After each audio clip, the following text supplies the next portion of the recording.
And in the Holy Land, the effects of the war have also been felt profoundly in Jerusalem during one of the holiest days of the year. Cardinal Pierbattista Pizzaballa, Latin Patriarch of the Holy Land, along with the Custos of the Holy Land, Father Francesco Ielpo, were barred by Israeli police from entering the Church of the Holy Sepulchre to celebrate Mass on Palm Sunday. Israeli President Isaac Herzog said he called Cardinal Pizzaballa and Custos Ielpo to express his sorrow over the incident, saying it was done out of a concern for safety. Today, the Patriarch and Custos released a statement saying, in part, the Latin Patriarchate of Jerusalem and the custody of the Holy Land hereby confirm that the matters concerning the Holy Week and Easter celebrations at the Church of the Holy Sepulchre have been addressed and resolved in coordination with the relevant authorities. In agreement with the Israel police, access for representatives of the church has been secured in order to conduct the liturgies and ceremonies and to preserve the ancient Easter traditions at the Church of the Holy Sepulchre. Joining us now is EWTN News contributor Alberto Fernandez. Thank you so much for your time. So first, what were the restrictions that had been put on the Catholic delegation while they were trying to enter the Holy Sepulchre, and then were they actually in compliance?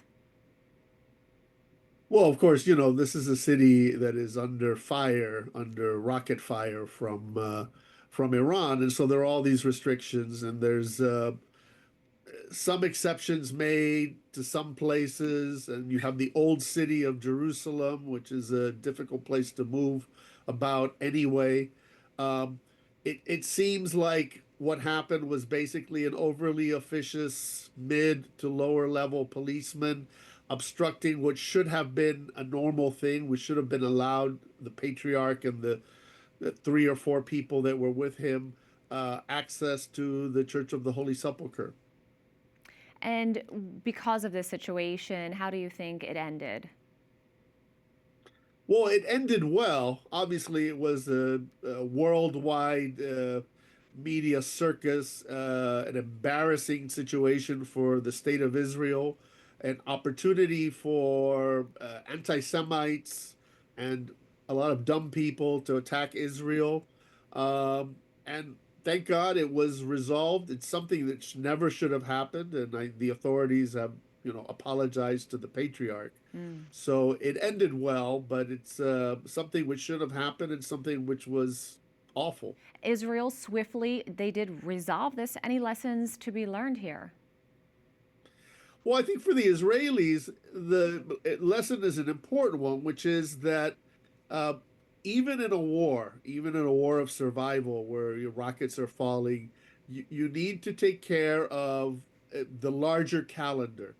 Um, some Israelis, for example, have mentioned to me the fact that the prime minister has had or should have a position of advisor on Christian affairs, and that that is a position that should have been filled. That's something that Israelis have mentioned to me. Other Israelis have mentioned to me about rejecting the whole idea of any restrictions at all in the old city. One of them told me, he said, you have thousands of people congregating at the IKEA furniture store in Jerusalem, and they're concerned about, worshipers in holy places. So there's a healthy debate in Israel about how do we prevent this from happening again and what rules should be put in place. Alberto Fernandez, thanks so much for walking us through this. Thank you.